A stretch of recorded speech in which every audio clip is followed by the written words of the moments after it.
बुजुर्गों की अनसुनी पुकार भाग 1। नमस्कार मित्रों, ज्ञान गंगा चैनल के हिंदी कहानियों में आप सभी का स्वागत है। मैं वंदना श्रीवास्तव आज आप सबके समक्ष एक बुजुर्ग दंपति की कहानी लेकर उपस्थित हुई हूँ। दोस्तों, आपने मेरे चैनल को यदि अब तक सब्सक्राइब नहीं किया है तो जल्दी से सब्सक्राइब कर लीजिए। तो चलिए बिना देर किए हुए प्रारंभ करती हूँ आज की ये कहानी। यह कहानी है उस बूढ़ी महिला की जिसकी उम्र लगभग 80 वर्ष के आसपास है, जिनकी कमर झुकी हुई है। उनके बाल बिल्कुल सन जैसे सफ़ेद दिखाई दे रहे हैं। एक मैले से कपड़े पहने हुए हैं, जिनका नाम है कावेरी। कावेरी देवी है। वे व्हील चेयर पर बैठी हुई हैं, अपने बेटे बहू के आने का इंतजार कर रही थी। लगातार बेटा बहू की राह देखते देखते उनकी आंखें अब थक गई।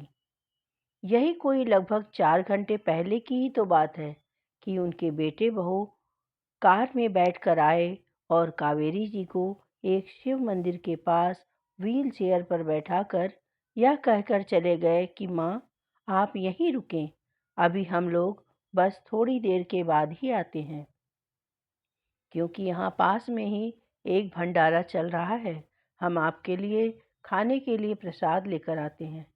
कावेरी जी ने कहा कि अरे बेटा, तो क्या हुआ, मुझे भी अपने साथ ले चलो ना, मैं गाड़ी में ही बैठी रहूंगी। बहू ने कहा कि अरे माँ जी, वहाँ बहुत भीड़ है, आपको बेकार में ही परेशानी होगी, हम आते हैं अभी। इतना कहकर और उन्हें वहीं बैठाकर चले गए।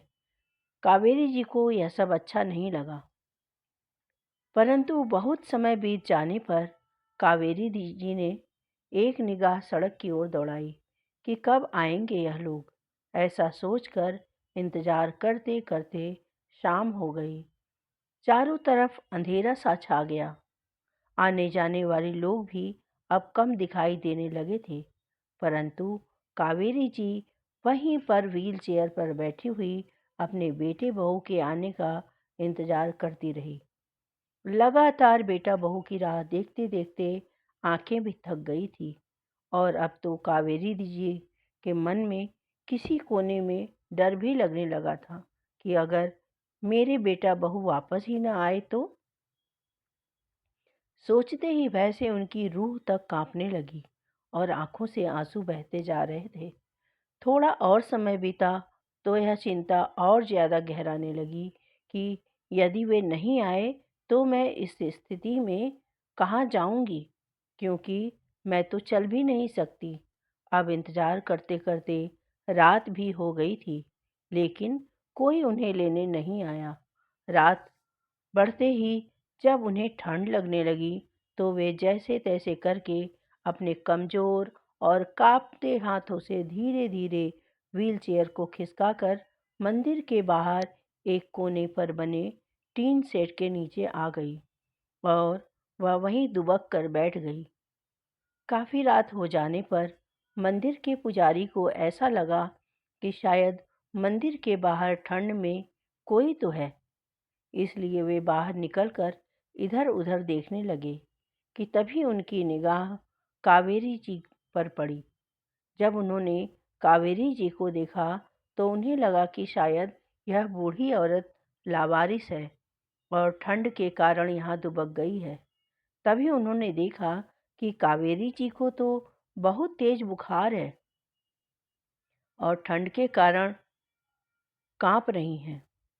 उनकी ऐसी हालत देखकर पुजारी जी से रहा नहीं गया और पुजारी जी ने उनसे बात करने की कोशिश की, लेकिन जब वह कुछ जवाब नहीं दे पा रही थी, इसलिए पुजारी जी तरस खाकर उन्हें मंदिर में ही शरण दे दी। सुबह के समय जब कावेरी जी थोड़ा ठीक महसूस कर रही थी, तब पुजारी जी ने उनसे बात की और कावेरी जी ने उन्हें बताया कि मैं अपने पति सोहन लाल जी के साथ एक छोटे से गांव चोटीपुरा में रहा करती थी। हमारी गांव में अच्छी खासी ज़मीन हुआ करती थी, जहां पर खेती करके मेहनत से वह अपनी जीविका चलाते थे। उनकी एक बेटी रानी और 2 बेटे हैं। रवि और राघव। उन्होंने अपने तीनों बच्चों को अच्छी पढ़ाई लिखाई करवाई थी। बेटी की शादी भी एक अच्छे घर में कर दी और दोनों बेटों की भी शादी करवाई। पुजारी जी, यही सामाजिक दायित्वों को पूरा करते करते हमारी पूरी जिंदगी निकल गई। परंतु हमें दुख इस बात का था कि बेटों के लिए हमने अपनी सारी जवानी मेहनत करके बिता दी। वही बेटे आज हमें अपने पास नहीं रखना चाहते हैं। मैं और मेरे पति दोनों अपने गांव के मकान में ही अकेले रहा करते थे। परंतु मेरे पति को एक ही बात अंदर अंदर खाए जा रही थी। वे अक्सर ही मुझसे कहा करते थे कि कावेरी, हमने अपने दोनों बेटों को खूब लाड प्यार देकर पाल पोस कर उनके पैरों पर खड़ा कर दिया है, परंतु आज वही बच्चे हमें पूछते नहीं हैं। सोचता हूँ कि मेरे बाद तुम्हारा क्या होगा। मैं उन्हें बहुत समझाती थी कि तुम ज़्यादा न सोचा करो, जो होगा देखा जाएगा। इन्हीं परेशानियों में धीरे धीरे मेरे पति का स्वास्थ्य बिगड़ने लगा और एक दिन उनके गिरते हुए स्वास्थ्य को देखते हुए मैंने उनसे कहा, अरे सुनिए जी, आपकी तबीयत कुछ ज़्यादा ही खराब रहने लगी है। मुझे लगता है कि हमें अपने दोनों बेटों को यहाँ बुलाना चाहिए ताकि वह यहाँ आकर आपका किसी अच्छे अस्पताल में इलाज करवा सकें। अब इस उम्र में हम अपने बेटों को नहीं कहेंगे तो आखिर किसको कहेंगे? आखिर अब हमारी सेवा वे नहीं करेंगे तो कब करेंगे? यह सुनकर मेरे पति ने मुझसे कहा कि कावेरी, तुम कह तो सही रही हो, मैं कल ही उन दोनों को यहाँ बुलाता हूँ। अगले दिन दोपहर के समय मेरे पति ने अपने घर के आंगन की चारपाई पर बैठे हुए बेमन से खाना खा रहे थे। झुर्रियों से भरा उनका चेहरा बहुत कुछ बयां कर रहा था कि तभी मेरे दोनों बेटे और बहुएं गांव पहुंच गए। उन्हें सामने बैठा देख मेरा बड़ा बेटा रवि बोला, क्या पिताजी, आप अच्छे खासे तो हैं? ठीक ठाक तो बैठे हैं। आप अच्छे भले खा पी रहे हैं। आपने तो हमें यूं ही डरा दिया था। आपको पता भी है कि हम कितना डर गए थे। आपको ऐसी हरकतें करते शर्म आनी चाहिए। बेटों के आते ही उनका ऐसा रवैया देखकर मेरे पति हैरान होकर मेरी ओर देखने लगे। जब उन्होंने अपने बेटों की तरफ देखा तो वे दोनों उन्हें गुस्से भरी निगाह से देख रहे थे। उधर बहुएं भी अपने पति को ऐसे घूर रही थी कि जैसे उन्हें यहाँ लाकर कोई बहुत बड़ी गलती कर दी हो। उनकी बातें सुनकर मैं गुस्से से बोली, यह क्या तरीका हुआ रे अपने पिता से बात करने का? मेरे पति मुझे शांत करते हुए बोले, बेटा, मुझे तुम लोगों से कोई खास बात करनी है जिसके लिए तुम्हें बुलाया है।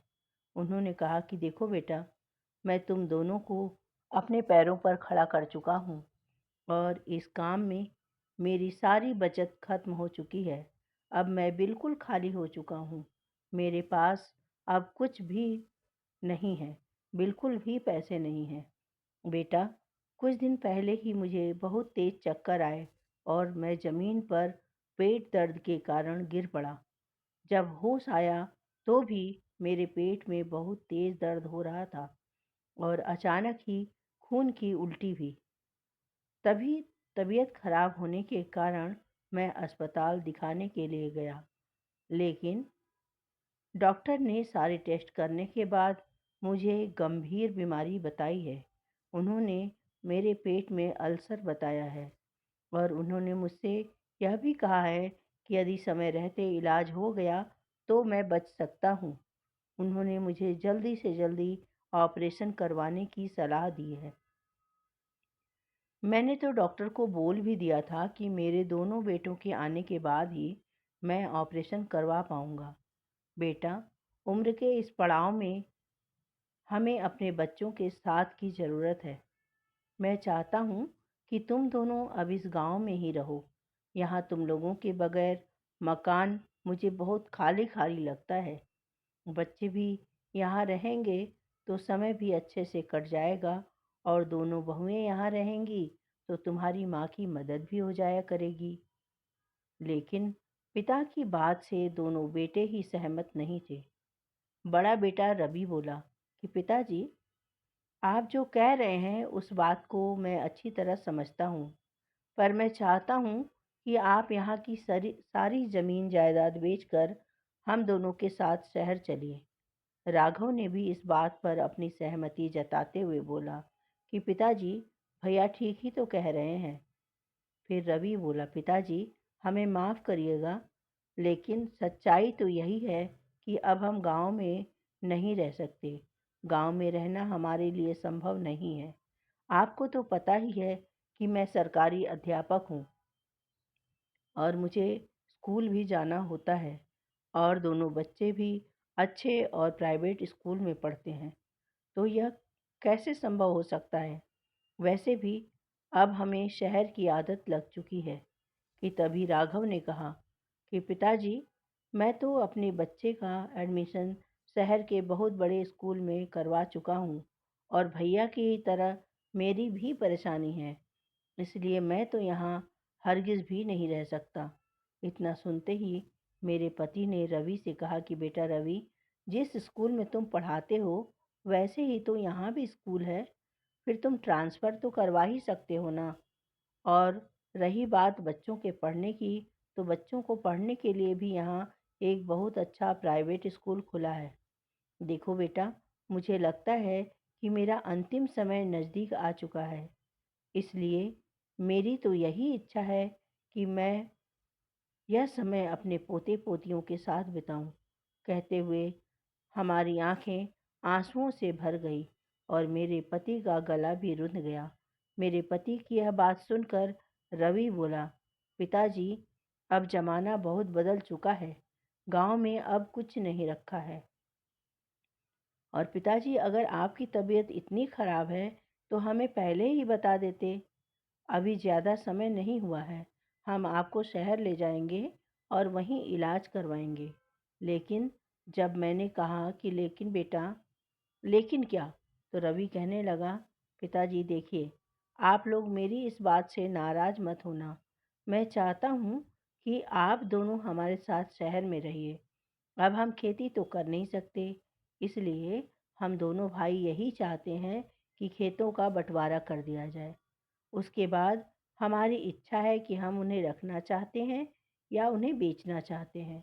और पिताजी, इस मकान के भी 2 हिस्से कर ही दीजिए। तो राघव भी बोला, भैया आप ठीक कह रहे हैं।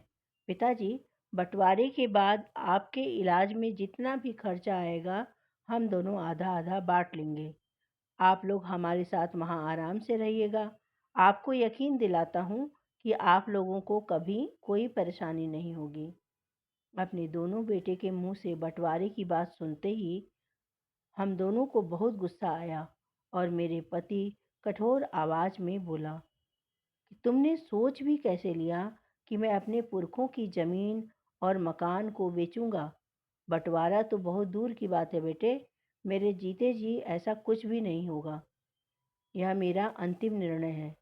तुम लोग आपस में बात कर लो और और मुझे अपना फैसला बता दो। रवि, राघव और दोनों बहुएं आपस में बात करते हैं, हल निकालने का प्रयास करते हैं।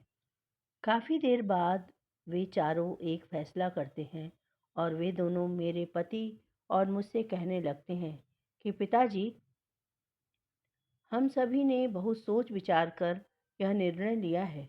क्योंकि जैसा कि हमें यह पता है कि अब आपसे खेती का काम वाम तो होगा नहीं, तो क्यों ना पहले ही आप खेतों का बंटवारा कर दें, और इस मकान को भी तो बेचना ही पड़ेगा। इसके सिवा और कोई चारा तो हमें नज़र नहीं आता। यह सब बेचने के बाद हम दोनों आप दोनों को शहर ले चलेंगे। माँ मेरे पास रह लेगी और पिताजी राघव के पास रहकर अपना इलाज करवा लेंगे। हमारी समझ से यही ठीक रहेगा। अपने बेटों के मुंह से यह बातें सुनकर तो हम दोनों की आंखें खुली की खुली रह गई, क्योंकि हम दोनों को ही अपने बेटों से इस तरह की आशा नहीं थी कि इस तरह का निर्णय भी ले सकते हैं मेरे बच्चे। मेरे पति नाराज होते हुए बोले, वाह बेटा वाह, आज तो तुमने मेरी परवरिश को भी गलत सिद्ध कर दिया। अरे कान खोल कर सुन लो दोनों, हम दोनों इस जन्म में तो क्या, आने वाले कई जन्मों में भी अलग नहीं हो सकते। शर्म आती है तुम लोगों की इस घटिया सोच पर। और तुम लोगों ने यह सोच भी कैसे लिया कि मैं अपना मकान बेच दूंगा? यदि तुम लोगों को यहाँ नहीं रहना है तो मत रहो, लेकिन मेरे परिवार को बांटने की बात मत करो। मेरे पति बोले जा रहे थे और हम दोनों की आंखों से आंसू बहते जा रहे थे। अपने बच्चों की बात सुनकर हम लोग अंदर तक आहत हो चुके थे। मेरे पति नाराज होते हुए बेटों से कहते हैं, अरे नालायकों, यह दिन दिखाने के लिए हमने तुम्हें बड़ा किया था, जो आज तुम लोगों को अपने माँ बाप को रखना बोझ लगने लगा है। अरे कितने बदल गए हो तुम बेटा। तुम लोग आखिर क्या सोचते हो? तुम्हारे सामने हम मजबूर हो जाएंगे और तुम्हारी कोई भी शर्त मान लेंगे? ऐसा तो कदापि नहीं हो सकता। तुम लोगों के बिना भी मेरा इलाज हो ही जाएगा। मुझे लगा ही था कि शायद तुम लोग ऐसा ही कुछ सोच सकते हो, पर यकीन नहीं था कि मेरी परवरिश को ही तुम लजा दोगे। इसलिए मैंने पहले ही रानी को फ़ोन कर दिया था। वह किसी भी समय यहाँ आती ही होगी। इतना सुनते ही रवि और राघव चौंक कर कहने लगे, लेकिन पिताजी, आपको रानी को बुलाने की क्या जरूरत थी?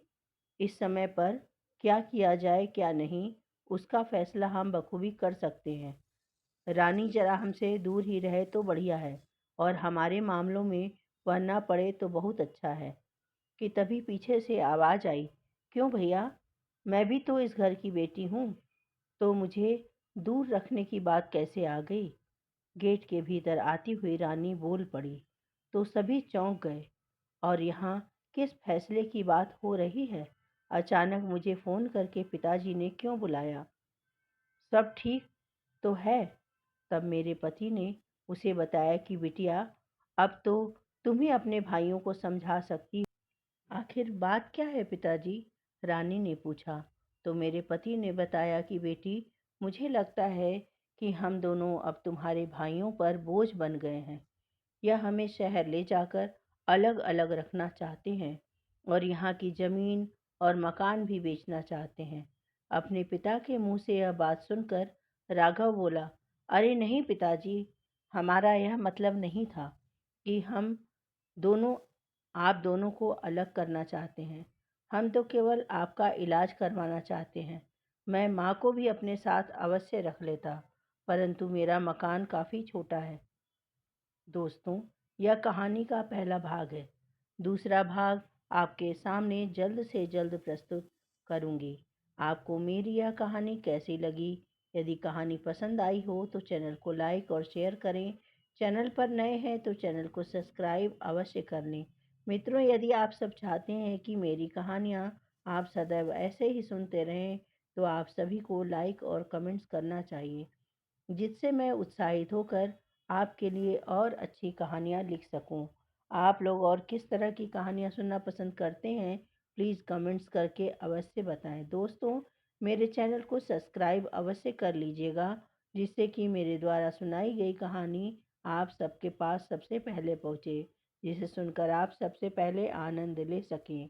और हाँ, बेल आइकन को हिट करना बिल्कुल भी न भूलें, जिससे मेरी कहानी का नोटिफिकेशन आपके पास सबसे पहले पहुँचे। और अच्छी से अच्छी कहानियाँ सुनने के लिए आप मेरे साथ जुड़े रहकर मेरा हौसला बढ़ाते रहिए। मेरे द्वारा यह कहानी सुनने के लिए आपका बहुत बहुत धन्यवाद। मिलती हूँ फिर एक नई कहानी के साथ। तब तक के लिए आप मुझे आज्ञा दीजिए। धन्यवाद। बाय बाय दोस्तों।